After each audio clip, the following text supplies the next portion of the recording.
Mari kita membaca kitab suci daripada Injil Yohanes pasal ke-15. Injil Yohanes pasal yang ke-15. Kita telah membahas sampai ayat yang ke-25. Saya membaca lagi 25 dan 26. Tetapi firman yang ada tertulis dalam kitab Taurat mereka harus digenapi. Mereka membenci aku tanpa alasan. Jikalau penghibur yang akan kuutus dari Bapa datang, yaitu roh kebenaran yang keluar dari Bapa, ia akan bersaksi tentang aku. Tetapi kamu juga harus bersaksi, karena kamu dari semula bersama-sama dengan aku. Ayat 16. Semuanya ini kukatakan kepadamu, supaya kamu jangan kecewa dan menolak aku. Kamu akan dikucilkan, bahkan akan datang saatnya bahwa setiap orang yang membunuh kamu akan menyangka bahwa dia berbuat bakti bagi Allah. Mereka akan berbuat demikian karena mereka tidak mengenal baik Bapa maupun aku. Tetapi semuanya ini kukatakan kepadamu, supaya apabila datang saatnya kamu ingat bahwa aku telah mengatakan kepadamu. Pembacaan kitab suci sampai di sini. Mari kita berdoa sekali lagi. Semua tunduk kepala, kita berdoa. Kami berterima kasih karena segala sesuatu yang penting Engkau sudah pernah berkata-kata kepada kami. Dan firman-Mu yang dicantum dalam kitab suci tidak pernah akan lewat dan menjadi sia-sia. Firman-Mu yang hidup adalah firman yang berdasar dari rencana kekekalan Tuhan Allah yang sendirinya adalah kekal. Maka firman-Mu adalah firman yang kekal. Firman yang sebenarnya adalah dirinya anak Allah yang akhirnya jelma menjadi manusia melalui inkarnasi, mempunyai hidup dan menghidupkan hidup semua yang diciptakan oleh Tuhan di dalam dunia ini. Kami berdoa hidup kami sekarang, minta pimpinan dan minta sesuatu pengisian dari Tuhan sendiri, sehingga hidup kami boleh berdiri tegak, hidup kami boleh sungguh-sungguh mengalahkan segala kesulitan dunia, dan hidup kami boleh menjadi berlimpah dalam anugerah Tuhan. Berkati jam selanjutnya, sebagaimana Tuhan sudah pernah memberkati jam sebelumnya. Dengar doa kami yang kami panjatkan dalam nama Yesus Kristus, penebus dan juru selamat kami yang hidup. Amin. Saudara-saudara sekalian, kita telah bicara tentang kalimat di mana Yesus Kristus berkata, jikalau terjadi hal-hal itu, engkau ingat bahwa aku sudah pernah berkata-kata kepadamu. Tetapi firman yang ada tertulis dalam kitab Taurat mereka harus digenapi. Tetapi mereka membenci aku tanpa alasan. Saudara-saudara, jikalau penghibur yaitu Roh Kudus akan datang yang diutus dari Bapa, maka yaitu roh kebenaran yang keluar dari Bapa, ia akan bersaksi tentang aku. Tapi kamu juga harus bersaksi karena kamu dari semula bersama-sama dengan aku. Ini kalimat yang menutup pasal ke-15 berkata kepada kita beberapa hal. Hal pertama yaitu engkau di dalam dunia ini engkau sedang mengalami kesulitan dari orang-orang yang menganiaya engkau. Mereka bukan orang yang tidak diberikan firman. Mereka adalah orang yang sudah mengenal tentang perjanjian lama, tentang segala Taurat yang sudah dikaruniakan. Tetapi Taurat bukan sedang mengajar mereka tentang bagaimana takut kepada Tuhan. Taurat bukan mengajar mereka sebagaimana seharusnya hidup diperkenan di hadapan Tuhan. Taurat juga mengatakan kepada mereka bahwa Kristus akan datang. Saudara-saudara, waktu Kristus datang, maka ada yang mengkhianati dia, ada yang melawan dia. Yesus berkata di sini, mereka harus membaca dan mengerti firman Tuhan di dalam Taurat. Yang dicantumkan di dalam Taurat harus digenapi. Saudara-saudara, itu apakah? Tentang kematian Kristus, tentang pemberontakan, pengkhianatan dari pemurid, tentang binasa yang akan tiba kepada manusia, tapi mereka tidak sadar. Dan tentang segala sengsara penderitaan yang akan ditimpakan kepada orang-orang suci yang dianiaya. Ini semua harus digenapi. Ini semua harus dilengkapi. Harus terjadi. Berarti firman Tuhan tidak satu kalimat yang sia-sia. Apa yang dikatakan, dinubuatkan, diajarkan, dan ditetapkan di dalam perjanjian lama akan tergenap satu ayat, satu kata per satu kata di dalam perjanjian baru.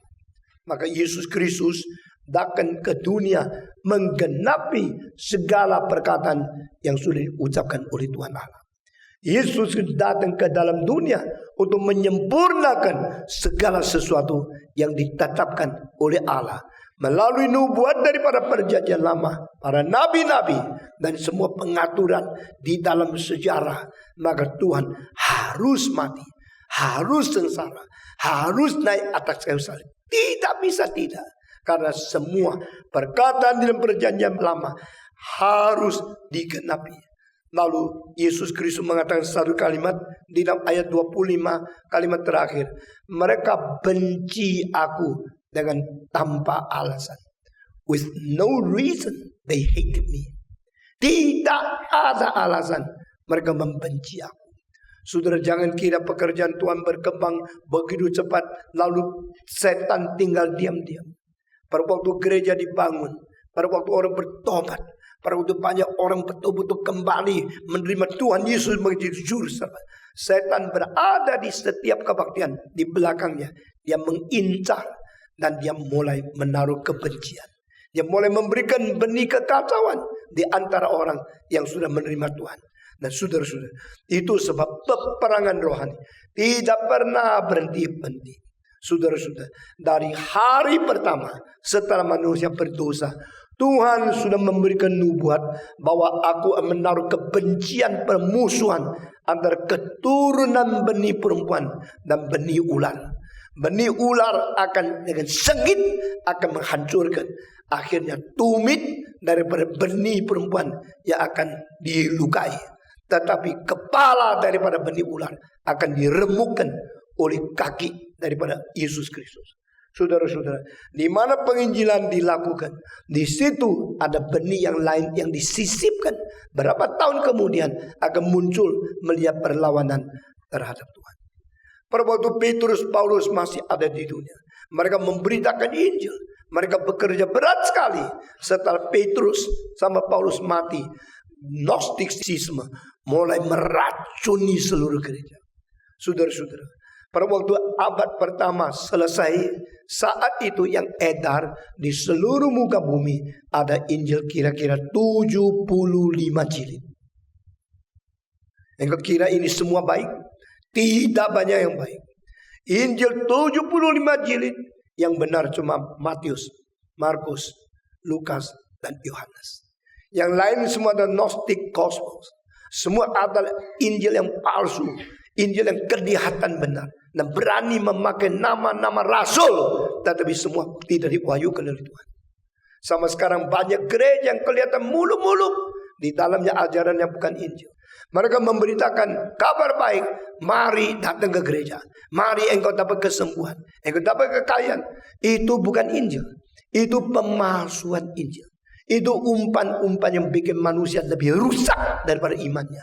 Lalu kalimat-kalimat yang seperti psikologis, sekular, yang menarik, mengakibatkan banyak orang campur baur di dalam ke gereja, pakai baju yang bagus, perempuan pakai anting-anting, merajalela dan membandingkan diri lebih kaya dari orang lain.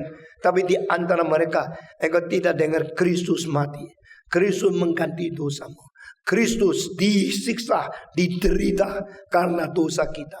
Engkau harus bertobat sungguh-sungguh, hancur hati, dan merobek-robekkan jiwamu, bukan merobek-robekkan jubahmu. Kalimat-kalimat ini sudah tidak muncul lagi, karena pendeta-pendeta mereka maunya mendapat lebih banyak orang, mendapat lebih banyak persembahan. Akhirnya korbankan Kristus secara tidak sadar. Dan banyak pemuda-pemudi tidak pernah mempunyai bijaksana yang cukup, yang bisa membedakan yang mana benar dan mana yang tidak benar. Kalimat Yesus, segala sesuatu yang tercatat di dalam Taurat mereka harus dikenapi, yaitu tentang kesengsaraan Kristus, yaitu tentang kematian Kristus, tentang terkutuknya anak-anak, menderita, sengsara, dijual, dihukum, dicambuk, difitnah, diumpat, dipaku, diadili secara tidak adil, dan harus naik di atas kayu salib. Ini semua harus terjadi. Waktu semua terjadi ini, saudara-saudara, siapa yang masih menjaga gawang? Siapa masih memelihara kesetiaan firman? Saya sangat bersyukur kepada Tuhan, seorang bernama Yohanes masih hidup di dunia. Tahun 68 Paulus mati. Tahun 68 Petrus mati. Kedua tiang yang paling kuat, kedua penginjil yang paling penting sesudah roboh, maka gereja mulai kacau balau. Karena apa? Tidak ada orang sekuat mereka. Lalu pada waktu itu gereja sudah menjalar ke seluruh Eropa dan sebagian besar Asia Barat. Tetapi Paulus mati. Petrus mati. Orang akan memikirkan, bukankah ini orang penting dari Tuhan? Bukankah mereka adalah utusan Kristus untuk mendirikan gereja? Kenapa mati begitu gampang? Dipenggal kepala. Kenapa mati begitu susah? Dibalikkan salibnya. Sehingga darah semua berada mengalir ke darah. Dan Petrus mati di dalam keadaan terbalik. Sangat kejam. Sangat menakutkan. Sangat menderita. Sangat sengsara. Ini kan namanya percaya Tuhan. Ini kan namanya Tuhan menyertai akan anak-anaknya. Kalau begini saya tidak percaya. Kekacauan mulai terjadi. Dan penipuan dari Injil Gnostik, yang dari Barnabas, yang daripada Yudas, Injil yang daripada yang disebut Magdalena, yaitu Maria, dan Injil daripada Thomas. Ini semua Injil palsu. Karena yang menulis Injil Thomas bukan Thomas asli. Yang menulis Magdalena, Injil daripada Maria, itu bukan tulisan Magdalena asli. Ini semua ada pemalsuan di dalam abad kedua, tapi memakai nama orang terkenal supaya bisa dijual. Saudara-saudara, yang asli adalah Matius, Markus, Lukas, dan Yohanes. Tidak ada satu kalimat yang palsu. Tidak ada satu kalimat yang kira-kira. Tidak ada satu kalimat yang berani memakai nama yang asli. Yohanes ditulis oleh siapa? Oleh Yohanes. Yohanes tulis saya Yohanes. Tidak. Dia cuma mengatakan murid yang dikasihi Tuhan. The beloved disciple of Jesus Christ. Matius ditulis oleh siapa? Oleh Matius. Dia mengatakan saya Matius tulis. Tidak. Dia pada waktu dipanggil hari itu Tuhan, dia berkata, Matius, sekarang ikutlah aku. Dia menaruh semua kas daripada kantor pajak yang memungkinkan dia menjadi orang kaya sekali. Semua digeletakkan. Dia mengikut Yesus. Tidak pernah kembali lagi. Dan hari itu dia menjamu orang. Traktir banyak orang. Memberikan makanan kepada mereka. Untuk merayakan. Saya tidak lagi jadi orang kaya. Merayakan. Saya meninggalkan keuangan. Perdagangan di dunia. Saya menjadi orang yang seumur hidup mengikut Yesus Kristus. Sesudah itu dia miskin sampai mati. Nah waktu dia traktir makan itu dengan banyak. Dia tulis orang itu yang mentraktir. Tidak tulis orang itu adalah Matius. Jadi yang asli tidak menolkan nama sendiri. Injil yang palsu memakai nama asli pinjaman daripada rasul-rasul. Ini sangat nonjol sekali. Orang yang sungguh-sungguh mencintai Tuhan tidak banyak menonjolkan diri. Dan orang yang pakai nama orang terkenal, semua itu palsu adanya. Saudara-saudara, Injil pada waktu abad pertama akhir telah melanda di seluruh kota-kota. Di Eropa, di Asia Minor. Banyak orang boleh melihat Injil. Tapi Injil Barnabas itu salah. Injil Thomas itu salah. Injil Maria itu salah. Injil Yudas itu salah. Semua Injil yang salah merajalela. Dan Injil yang asli tidak dikopres. Paulus berkata pada waktu itu orang akan bosan kepada ajaran yang benar. Dan mereka telah menciptakan banyak nabi-nabi palsu. Mereka telinga gatal, tidak mau mendengarkan ajaran-ajaran yang murni. Mereka telah membuat banyak nabi-nabi palsu berdasarkan nafsu mereka. Nah saat tahun 90, yaitu 20 lebih tahun setelah Petrus mati. 20 tahun lebih setelah Paulus mati, gereja goncang. Dan saat itu yang membuat stabil cuma satu orang. Murid Yesus 11 semua sudah dibunuh. Selain Yudas yang bunuh diri, 10 yang lain dibunuh secara martir. Dan satu lagi yang mengganti Yudas, Matias, juga bunuh menjadi martir. Setelah semua mati syahid, seluruh dunia waktu itu cuma sisa seorang pemuda. Yang dulunya muda, sekarang tua luar biasa. Yaitu Yohanes. Saudara-saudara, kita mesti menemukan Yohanes yang penting di mana. Sehingga pada satu hari, Pendeta Stephen Tong mati, pendeta-pendeta yang penting mati. Masih ada yang sekarang masih muda, meneruskan berpuluh-puluh tahun untuk menjadi tonggak, menjadi tiang yang mendukung, menopang kekristenan yang sejati. Itu sebab jangan menghina dirimu yang masih muda. Persiapkan diri dipakai Tuhan. Persiapkan diri untuk bertahan berpuluh-puluh tahun. Karena kekristenan harus diteruskan. Kekristenan bukan jadinya seperti ini. Kekristenan bukan diwarisi secara alamiah. Kekristenan diperjuangkan oleh orang yang berfighting spirit. Untuk mempertahankan Injil yang sejati. Untuk berperang dengan perlawanan yang sengit. Untuk meneruskan ajaran tradisi daripada para rasul.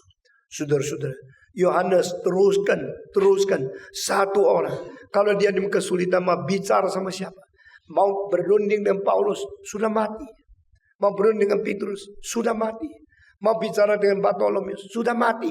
Mau bicara dengan Yakobus, tak paling cepat pertama yang mati. Mau bicara sama Andreas, sudah mati. Mau bicara sama Nathaniel, mau bicara sama rasul yang lain. Satu-satu sudah dibunuh. Maka Yohanes seorang diri, waktu rambutnya putih, jenggotnya panjang, dia meneruskan pertahanan, meneruskan peperangan rohani sampai dia mati. Dan kita melihat sayap kekristenan yang meneruskan dengan melestarikan itu semua kebanyakan murid Yohanes. Timotius mati waktu muda. Titus mati. Yang dari Paulus semua itu mati cepat. Dan dari Yohanes ada Irenaeus, Polycarpus, Hippolytus, lalu adalah Valentinus, lalu terus sampai abad keempat Augustinus. Saudara-saudara, Yohanes penting. Dia kunci penerus. Dia waktu dipanggil terlalu muda, orang menghina. Tapi memang rencana Allah tidak salah. Harus ada orang yang muda sekali yang dipanggil. Dan dia mempunyai ingatan yang jernih. Dia mempunyai penerimaan yang sangat sempurna. Dia mempunyai daya memperkembangkan, mengutarakan yang diingat, yang diajarkan. Itu dengan teliti luar biasa. Sehingga engkau membaca kitab Injil Yohanes. Berbeda dengan Lukas. Berbeda dengan Matius. Berbeda dengan Markus. Saya tidak habis-habis. Dan saya akan selalu ulangi kekaguman saya terhadap Yohanes. Dan orang-orang seperti ini harus ditemukan untuk meneruskan sejarah. Saudara-saudara, Yesus Kristus berkata, Roh yang akan datang, dia akan bersaksi bagi aku. Karena Roh itu adalah kirim dari Allah. Dia keluar daripada Bapa. Nah, saudara-saudara, di sini doktrin Roh Kudus di dalam pasal 14, 15, 16 adalah doktrin yang paling sempurna dan doktrin paling super. Karena di dalam doktrin ajaran pneumatologi di sini kita melihat perbedaan dengan ajaran doktrin dari nabi-nabi di dalam perjanjian lama dan rasul-rasul di dalam perjanjian baru. There is no other place teaching concerning the doctrine of Holy Spirit as clear, as authoritative, more than what is being taught by Jesus in the chapter 14, 15, 16. Yesus berkata, Roh itu akan datang. Dia keluar dari Bapa. Nah, istilah itu muncul yang paling penting di sini. Yesus sendiri pernah mengatakan, saya keluar dari Bapa 16:28 dan ayat-ayat yang lain. Tapi di sini khusus dibicarakan Roh Kudus keluar dari Bapa. Kalau Alkitab mengatakan Kristus dilahirkan oleh Bapa, maka di sini manusia dicipta oleh Allah dan Roh Kudus tidak dilahirkan dari Bapa, juga tidak diciptakan oleh Bapa. Roh Kudus keluar dari Bapa. Jadi ini istilah khusus. Sudah perhatikan, semua dicipta, semua. Hanya Kristus tidak dicipta, semua. All are created except Christ. Christ is not created. Christ is not among the creature. Yesus Kristus tidak termasuk yang dicipta. Yesus bukan sama dengan segala ciptaan, karena Jesus was born but not created. Nah, saudara-saudara perhatikan, ini dasar kristologi, kalimat yang paling penting. Kristus bukan ciptaan. Kristus tidak pernah dicipta.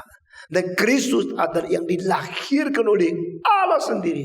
Demikian besar cinta kasih Allah, saya mengirimkan anaknya yang tunggal. Anak kelahiran bukan makhluk dicipta. Semua makhluk dicipta oleh Tuhan. Hanya Kristus dilahirkan oleh Tuhan. Maka dia mengatakan Bapa. Dia tidak mengatakan Allahku yang mencipta aku. Dia mengatakan engkau Bapaku, Bapa yang melahirkan. Yesus Kristus dilahirkan. Dari Roh Kudus tidak dicipta, juga tidak dilahirkan. Holy Spirit is not created. Holy Spirit is neither born. Roh Kudus tidak dicipta. Roh Kudus tidak dilahirkan. Maka Roh Kudus ada keluar langsung daripada Bapa.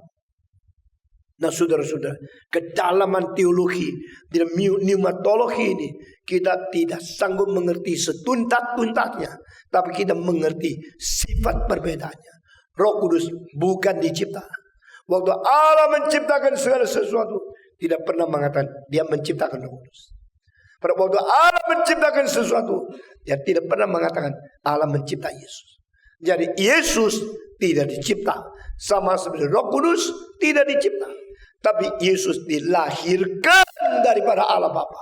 Itu sebab sifat ilahinya sangat pasti dan sifat ilahinya sangat jelas kita mengerti. So obvious, self-proved, the self-proven Christ is not created. So he is the deity of God. Karena dia bukan dicipta, maka dia tidak sama dengan dunia ciptaan, dengan sifat-sifat yang dicipta sebagai yang dimiliki oleh Tuhan melalui ciptaan. Yesus Kristus ada dilahirkan daripada Bapa, sehingga sifat ilahinya dia sama seperti Allah Bapa. Dia tidak bersama dengan semua ciptaan. Christ was born. Ini disebut eternal generation, dilahirkan di dalam kekekalan. Nah, istilah eternal generation coined by Origen. Itu orang Bapak Gereja Origen yang mengatakan kalimat pertama kali bahwa Yesus Kristus dilahirkan di dalam kekekalan. Di dalam Mazmur pasal 2, Tuhan berkata, aku telah menetapkan orang kudusku di kota Sion, di bukit Sion. Lalu yang diurapi, nah ini Tuhan mengatakan aku tetapkan urapanku di Sion. Dan yang diurapi berkata, Tuhan Bapa berkata kepadaku, today I beget you and you are my son. Engkau adalah anakku. Hari ini aku melahirkan engkau. Istilah hari ini adalah ever presence. Yang disebut ever presence adalah sesuatu keadaan sekarang yang terus menerus tidak pernah berubah. Seperti engkau mengatakan, the sun rises from the east. Engkau berkata, sun rises from east. Engkau bukan sedang membicarakan hari ini matahari terbit dari timur. Engkau sedang mengatakan satu kalimat everlasting presence. Engkau mengatakan satu kalimat never change. Always the sun rises from the east. Matahari terbit dari timur. Bukan soal hari ini. Matahari terbit dari timur adalah sesuatu gejala yang tidak pernah berubah. Itu sebabnya dia saben hari baik kemarin, baik sekarang, baik besok, baik selama-lamanya. Matahari selalu terbit dari timur. Itu presence menjadi ever present, forever presence, unchangeable presence. Satu presence yang sekarang terjadi dan tidak pernah berubah, tidak mungkin menjadi. Today the sun rises from heaven and tomorrow he changes direction, rises from the west. Nggak mungkin. Matahari tidak pergi dari sini ke sana, besok balik lagi ke sini, lusa dari sini ke sana. Dia selalu dari timur, selalu dari timur. Itu namanya ever present. Itulah kalimat yang dipakai oleh Tuhan Allah di dalam Mazmur pasal kedua. Tuhan berkata, aku telah menetapkan orang kudusku di Bukit Sion. Lalu kalimat kedua yang diurapi berkata, Tuhan Bapa berkata kepadaku, you are my son, I beget you today. Hari ini saya melahirkan engkau. Hari ini saya memperanakan engkau, the ever presence. Jadi kapan Yesus dilahirkan? Yesus dilahirkan di dalam kekekalan, eternal generation, no beginning. Saudara-saudara, kalau saya tanya Yesus adalah anak Allah, kapan baru mulai menjadi anak Allah? Yang mengatakan hari waktu dia lahir itu baru dia menjadi anak Allah. Tapi Alkitab punya pengertian bukan begitu tangkap, saudara-saudara. Saat Yesus menjadi anak, saat itu Bapa menjadi Bapa. Dengar ya. Jadi Yesus menjadi anak Allah. Apakah Bapa dulu ada, baru ada anak? Kalau engkau benar kan? Bapa ada dulu, baru ada anak. Betul? Pakai pikirannya. Ya tak pakai pikiran, engkau mungkin perlu tidur sebentar. Dengar baik-baik. When Father is Father because he has a son. Son is called son because he has a father. Jadi anak disebut anak karena Bapak itu ada. Kalau engkau bilang enggak, Bapak ada dulu, Bapak keluar anak, baru dia anak. Kalau sebelum anak dilahirkan, dia sudah Bapak. Saya mau tanya, dia Bapak siapa? Masih tidak ngerti? I'm a father before I have a son. Dengar ya. If I am a father before I have a son, I'm father of who? Saya adalah ayah. Engkau belum ada. Setelah ayah baru ada anak. Lalu saya bertanya, waktu engkau menjadi ayah, anakmu siapa? Belum lahir. Jadi bapaknya siapa? Bapaknya yang belum lahir. Yang belum lahir sudah ada. Belum ada. Kalau belum ada, engkau bapak. Bapak-bapakan. Kalau belum ada. Jadi saya adalah ayah karena adanya anak baru saya ayah. Ngerti? Anak adalah anak karena ada bapak baru dia anak. Jadi ayah sama anak itu ada dua terminologi yang sedang berrelatif. Bapak adalah bapak karena menghadap anak. Anak adalah anak karena menghadapi bapak. Karena Allah Bapa berada, maka Allah Bapa sedang relasi, sedang menghadapi anak. Anak itu berada karena dia adalah anak, sedang relasi dengan Bapa. Sehingga di sini tidak bisa mengatakan Bapa ada dulu, baru ada anak. Sesudah Bapa ada, lalu melahirkan, baru anak ada.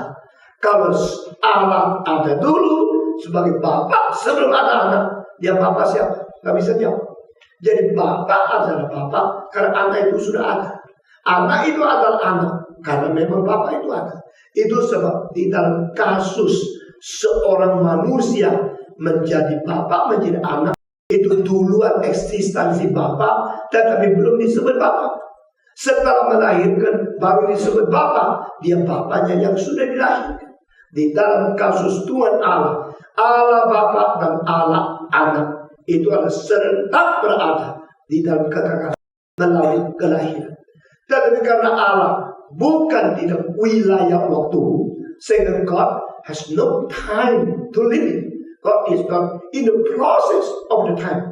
So He is not limited in the procedure. Allah tidak terbatas di dalam prosedur. Dan Allah melampaui proses. Anything which is in process is not eternal God. The eternal God is not in the process, except When incarnation becomes a manifestation of love to human being, so God incarnated Himself through the human and appears in history to us. Hanya pada waktu di dalam sejarah dia berinkarnasi, baru dia masuk ke dalam proses. Itu sebab Yesus adalah Allah yang tidak kekekalan, yang ada manusia yang kesebentaraan.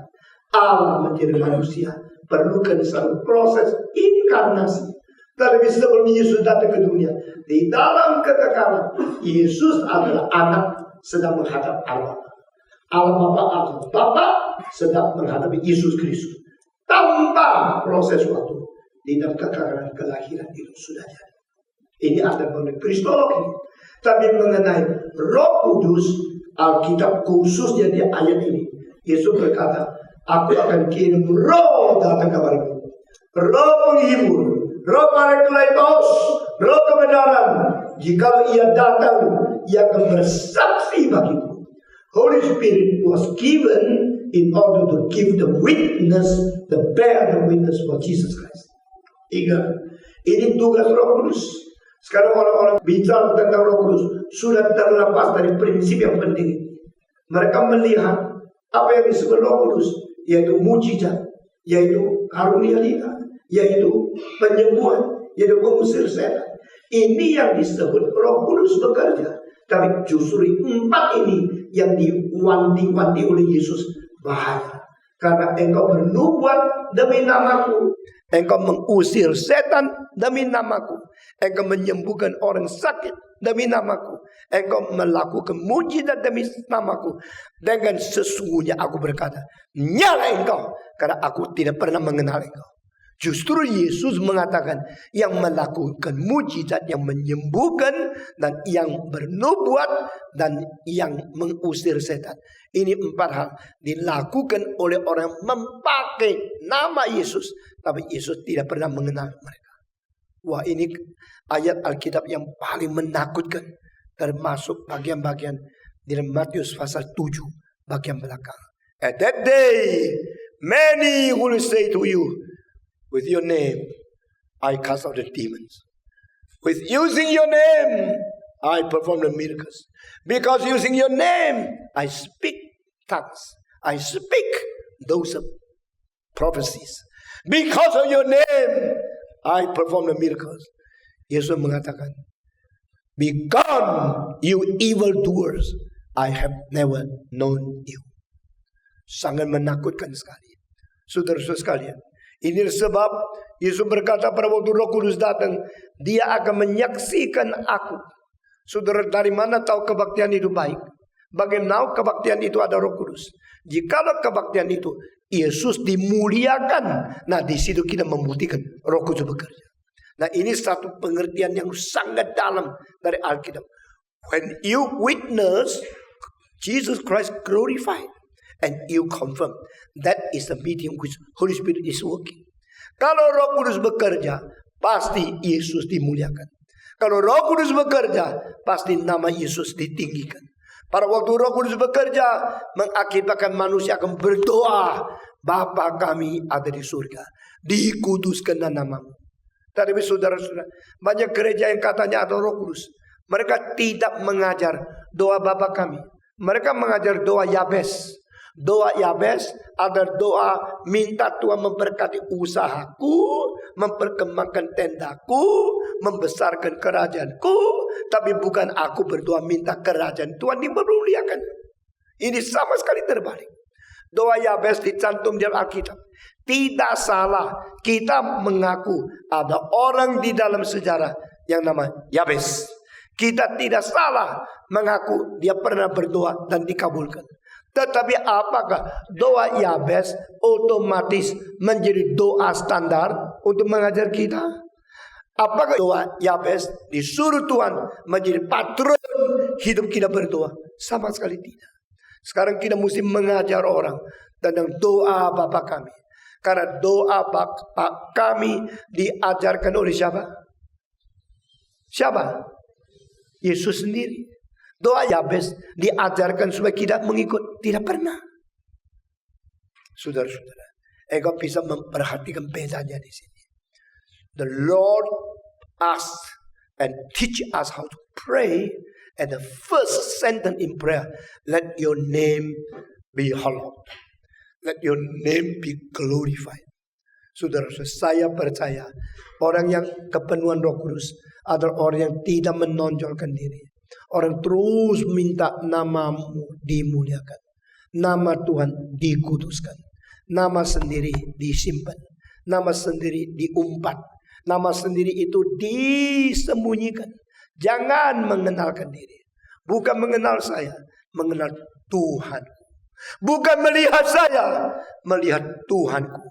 Pada waktu nama Yesus Kristus, nama Allah Bapa dipermuliakan, dikuduskan oleh dunia, maka saya saat itu menjadi orang dipergunakan oleh Roh Kudus. Yesus Kristus mengatakan di sini, Roh itu akan keluar dari Bapa. Roh itu bukan dicipta. Roh itu bukan dilahirkan. Aku dilahirkan, roh itu dikeluarkan, keluar daripada Bapa. Roh yang proceeds from the Father will be sent to you.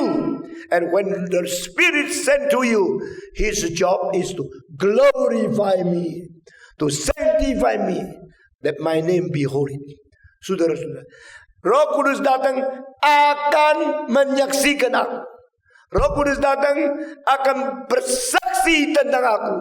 Sehingga saudara-saudara, engkau lihat tidak herannya, waktu hari Pentakosta Roh Kudus turun, khotbahnya tentang Roh Kudus atau tentang Yesus Kristus? Jawab.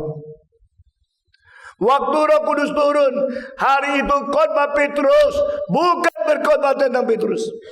Dia tidak memperkenalkan diri, dia tidak membanggakan diri, dia tidak memaparkan kebolehan diri. Waktu Roh Kudus turun, hari itu semua rasul dipenuhi.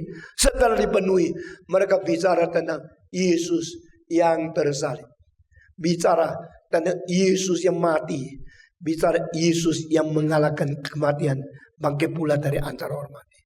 That is the sign. Inilah tandanya bagaimana Roh Kudus bekerja. Orang-orang dipenuhi Roh Kudus, dia mengatakan, saya bisa karunia lidah, saya bisa ini, saya banyak bakat. Karunia Roh Kudus ada pada diri saya. Mereka tidak ada jiwa mau membanggakan diri. Yohanes Pembaptis adalah satu-satunya orang yang dipenuhi Roh Kudus semenjak kapan? Semenjak di dalam rahim ibunya. Tidak ada orang kedua. Elias tidak, Elisa tidak, Yesaya tidak, Yeremia tidak, Daniel tidak. Semua nabi tidak pernah satu orang dipenuhi Roh Kudus semenjak di dalam rahim ibunya. Dan begitu dia dilahirkan, begitu dia besarkan, dia punya tugas adalah meninggikan Kristus, memuliakan Kristus. Dia datang di belakang saya. Seperti saya senior, dia junior. Seperti saya kakak, dia adik. Tetapi dia yang datang di belakang saya adalah mempunyai asal. Sebelum saya ada, dia sudah ada. Jadi dia selalu meninggikan Kristus. Biar dia subur, biar aku layu, biar dia maju terus, makin bertambah-tambah, biar aku makin kecil. Orang seperti ini membuktikan dia dipenuhi Roh Kudus. Jika engkau dipenuhi Roh Kudus, di dalam hidupmu ada gejala yang nyata, engkau memuliakan Kristus. Di dalam kepenuhan Roh Kudus, hidupmu akan membanggakan, memuliakan, membesarkan Kristus dan menyembunyikan dirimu sebagai orang yang tidak layak menjadi pelayan. Saudara-saudara, disitulah tandanya di mana ada Roh Kudus bekerja. Gereja yang memberitakan Kristus, gereja itu gereja yang dipenuhi Roh Kudus. Gereja yang menjunjung salib Kristus ada gereja yang Roh Kudus bekerja hebat di dalamnya. Manusia yang terus membesarkan Kristus, memuliakan Kristus. Ini bukan ditiru, ini bukan imitasi. Saudara-saudara, banyak pendeta yang gagal karena mereka kira belajar teologi, angkanya tinggi, kalau lulus dan gelar yang besar sudah jadi hamba Tuhan. Mereka tidak sadar itu hanya gejala di luar saja. Tapi esensi di dalam adalah selalu rendah hati, selalu rasa tidak layak, selalu rasa saya ini remeh, saya hina, saya bodoh, saya tidak layak, saya tidak sanggup, saya tidak bersyarat menjadi hamba Tuhan. Tetapi kenapa hari ini saya menjadi hamba Tuhan? Karena kehendak Dia. Biar Dia yang dimuliakan, Dia yang dibesarkan, Dia yang namanya dikuduskan. Kehendaknya terjadi, kerajaannya tiba. Our Father in heaven, that your name be holy, that your kingdom come, that your will be done in my life on this earth, just like in heaven, seperti di surga. Nah, inilah cara mengerti siapa memiliki Roh Kudus. Bukan itu Roh Kudus, bukan itu Roh Kudus, itu setan yang meniru Roh Kudus. Jikalau engkau masih muda tidak bisa membedakan, lalu engkau ditipu oleh semua pembohongan dari iblis, gereja akan hancur karena kamu. Seperti sekarang banyak gereja, Tuhan, nama dipermalukan oleh pencuri-pencuri uang gereja yang pakai jubah pendeta. Saudara-saudara, jika engkau pemuda yang dari muda mengerti apakah tandanya seorang dipenuhi Roh Kudus, apakah firman yang sejati, apakah pengabdian yang sungguh-sungguh, maka engkau akan diberkati oleh Tuhan. Saya berbeda dengan orang rekan saya sepanjang hidup. Saya dengan sengit melawan dengan ajaran yang bukan kebenaran. Dan saya telah difitnah. Banyak orang mengatakan, jangan dengar khotbah Stephen Tong. Dia tidak ada Roh Kudus. Tidak ada Roh Kudus. Oh, jika begitu, saya sepasang kara. Tidak ada Roh Kudus. Saudara-saudara, sampai pelayanan saya menghasilkan buah orang-orang yang penting, baru orang-orang mulai stop mengatakan kalimat, dia tidak ada Roh Kudus. Satu kali saya bikin seminar di Surabaya, lalu suruh seorang pergi mengajak gereja-gereja yang lain ikut. Seorang pendeta tua, sekarang sudah meninggal dunia. Dia gerejanya besar, ribuan orang. Waktu saya masih muda sekali, dia berkata, jangan pergi. Kenapa engkau yang sudah ada Roh Kudus harus pergi mendengarkan seorang pemuda Stephen Tong yang tidak Roh Kudus? Gila kamu. Kamu sudah ada Roh Kudus. Kau mau dilatih, mau dengar khotbah seorang yang tidak Roh Kudus. Mestinya engkau tumpang tangan kabar Stephen Tong supaya dia dapat Roh Kudus. Bukan dia yang mengajar tentang Roh Kudus kabar kamu, karena dia tidak ada, kamu ada. Orang itu pulang bicara sama saya, Pak Tong, mereka tidak mau datang. Bukan saja tidak mau datang, mereka menganggap kami salah karena kami yang sudah ada Roh Kudus. Kenapa harus mendengar khotbah seorang yang tidak ada Roh Kudus? Saudara-saudara, saya diam saja. Berpuluh-puluh tahun saya diam. Sekarang Tuhan mulai membalikkan semua ini dengan pelayanan kabin, memperubah, memperbarui gereja. Mereka mulai sadar. Saudara-saudara, tempoh hari di satu kota di Soe ada 3 orang karena mau mengikuti kebaktian yang disebut penyembuhan ilahi. Ribuan orang berjejal-jejal mau lihat. Akhirnya 3 orang diinjak sampai mati. Saudara-saudara, kebaktian itu mati 3 orang diinjak oleh orang-orang yang banyak. Dan yang disembuhkan berapa hari kembali sakit lagi.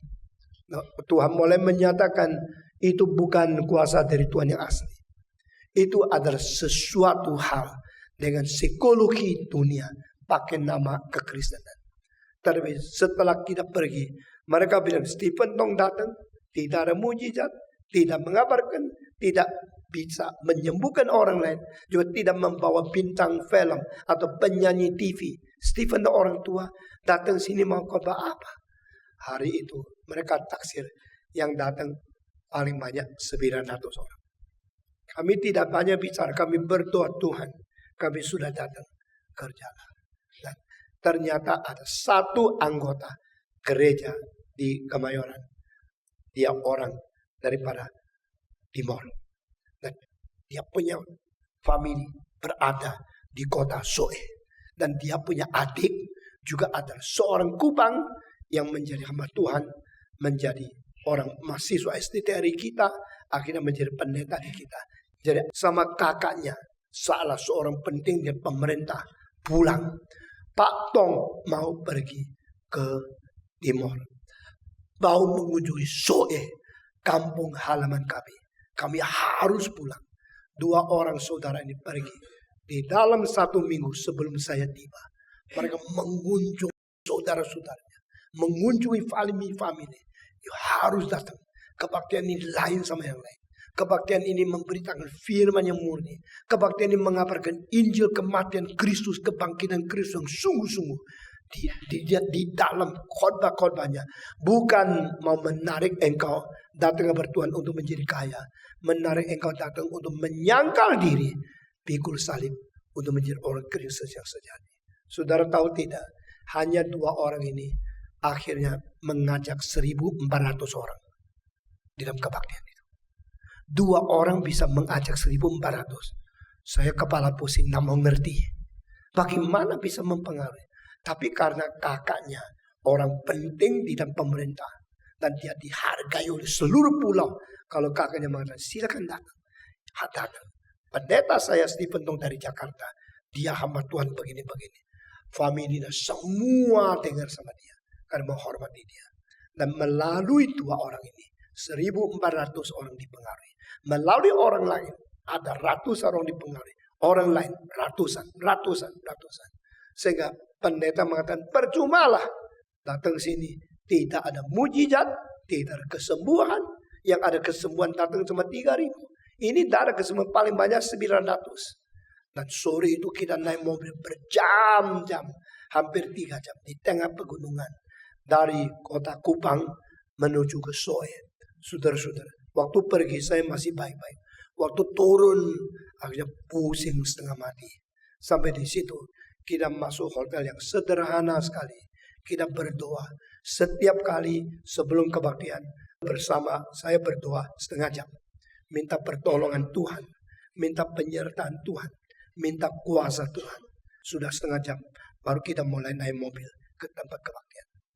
Hari itu waktu kita sampai di tempat kebaktian. Sulit masuk. Karena tidak ada tempat untuk mobil bergerak. Akhirnya kita terpaksa harus tunggu sampai bisa masuk. Setelah itu kebaktian begitu diberkati oleh Tuhan. Dan saya tanya, diperkirakan yang datang berapa? Jawaban adalah dari 9.000 sampai 11.000. Tadinya dipikir 900 orang. Akhirnya yang datang 9.000 sampai 11.000. Saya anggap 10.000 saja. Tidak usah terlalu banyak. Tidak usah terlalu sedikit.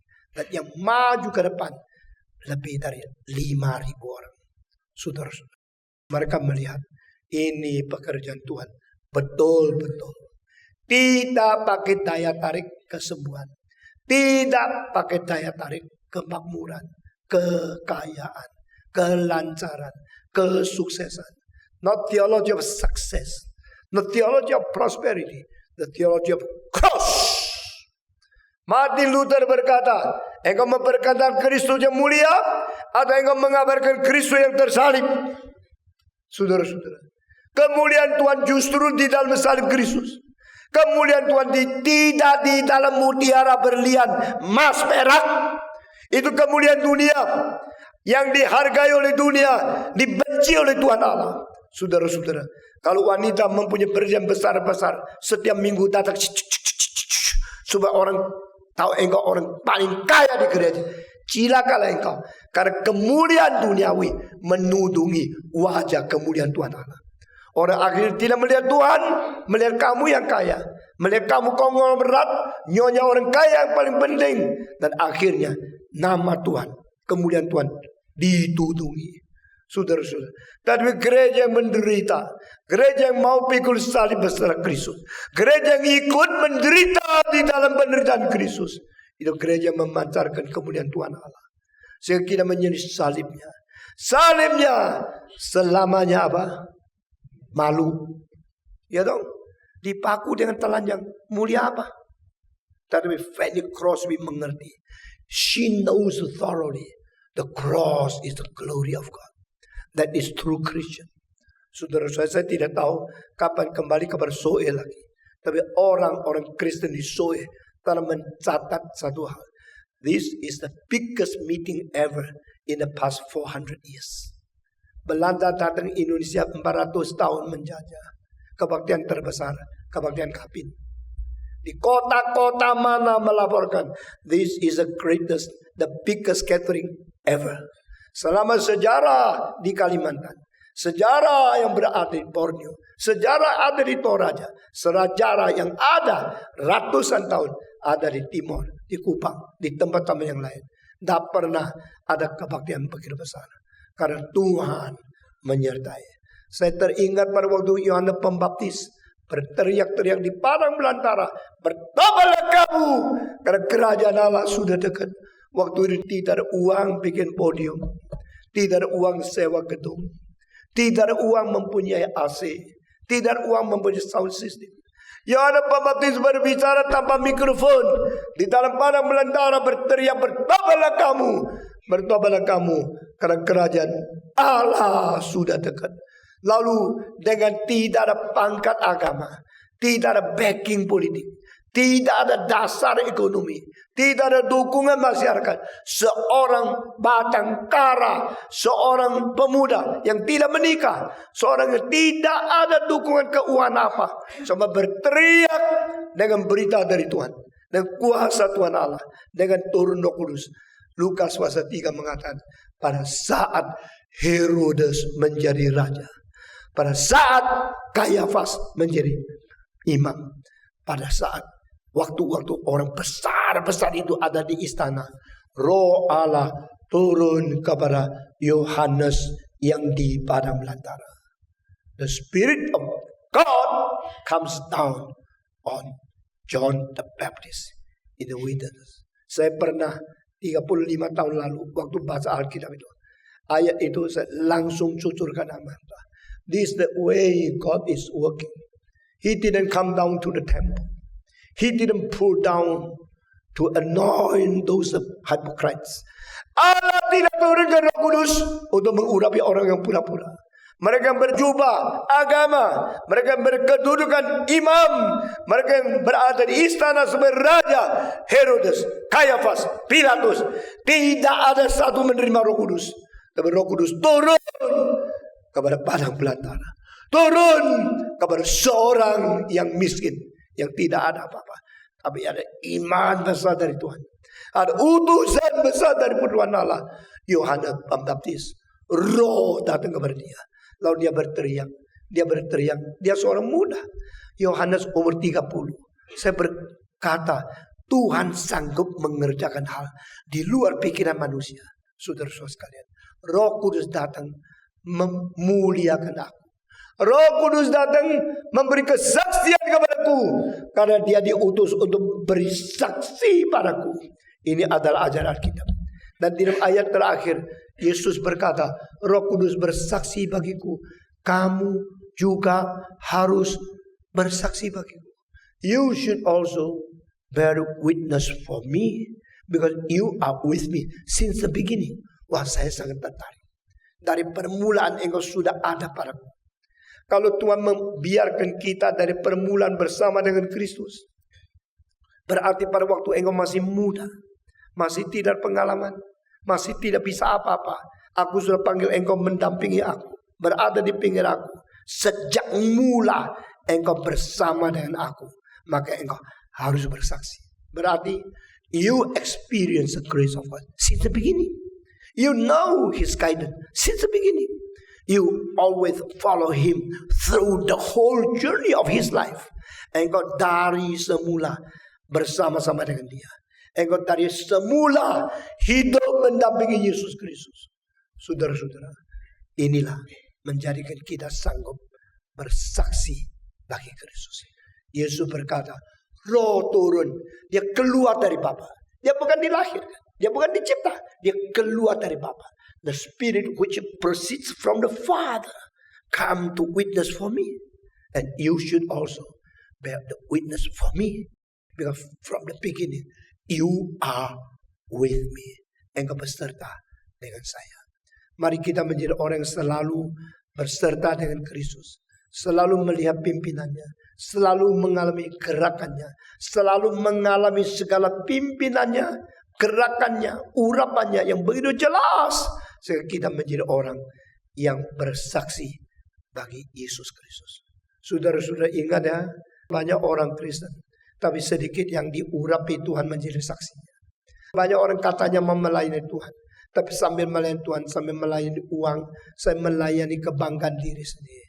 Siapa yang berkata, "Here I am, Lord, use me and anoint me and fill me with your spirit, so that the spirit who is bear witness for you will cause me to bear the witness for you also." Roh Kudus yang bersaksi bagi Kristus, dia juga akan mengakibatkan saya ikut Roh Kudus bersaksi bagi Kristus. Maukah engkau menjadi saksi Kristus? Tahu tidak, Tuhan suruh engkau bukan karena engkau boleh dapat gaji yang besar, karena Tuhan mau engkau menjadi saksi Kristus di tengah-tengah kota yang banyak orang Kristen sudah suam dan dingin. Satu hari engkau mengabar Injil, satu hari. Satu hari engkau saksi Tuhan. Satu hari. Kemarin dulu kita mengunjungi tempat kuburan orang Toraja. Begitu keluar, pertama ketemu 2 orang dari Barcelona. Saya langsung menginjil. Selesai 4 orang lagi dari Paris. Saya menginjil lagi. Saya bicara dengan begitu luas dengan mereka. Semua yang lain melihat bagaimana saya menginjil mereka. Where are you from, sir? From Barcelona. Oh, Alhambra, the great street of that city. Oh, you know that. Langsung kontak, bicara. Lalu saya bicara tentang beberapa sastrawan daripada Barcelona, daripada Madrid, daripada orang Spanyol. Mereka senang sekali. Lalu saya bicara, do you know Jesus Christ? Are you Catholic? Ya, we Catholic. Satu mengatakan, I'm atheist. Kalau orang mengatakan saya ateis, saya langsung jawab, God loves atheists very much. Saudara-saudara, dia mulai bingung kan? Saudara-saudara, kalau dia agnostic, saya be sure you must be agnostic toward the agnosticism. You must be skeptic toward the skepticism. Say I don't know to those who don't know. That you are more powerful than that. Waktu bicara, mereka sangat tertarik. Karena kalimat itu adalah kalimat yang pendek tapi jitu, sari dan pengertian yang salah itu. Bikin mereka terlepas dari kurungan mereka. Lalu bicara tentang Yesus Kristus dengan mereka. Kau menjadi saksi Tuhan, selalu beserta dengan Kristus dari semula. Kau menjadi saksi Tuhan dari permulaan, mempelajari, mengerti apa yang Tuhan mau engkau kerjakan. Kiranya Tuhan memberkati kita masing-masing dan menjadikan kita orang yang diberkati oleh Tuhan, baru menyalurkan berkat kepada orang lain. Mari kita berdoa. Bapa di dalam surga, kami berterima kasih untuk segala pengajaran, teguran, peringatan, dan pencerahan dari Roh Kudus untuk membawa kami kembali kepadamu. Kami serahkan hari depan di dalam tangan Tuhan. Pakailah kami untuk mengetahui segala yang dituturkan di dalam Taurat tentang Kristus harus dikenapi. Sesudah itu, maka Roh Kudus yang sudah datang ke dunia, yang memberikan kesaksian, mengajarkan kami bagaimana bersaksi bagi Kristus. Dengar doa kami Tuhan. Berkati setiap jiwa yang sudah mengikuti kebaktian. Terima kasih. Dalam nama Yesus Kristus, penebus dan juru selamat kami yang hidup, kami sudah berdoa. Amin.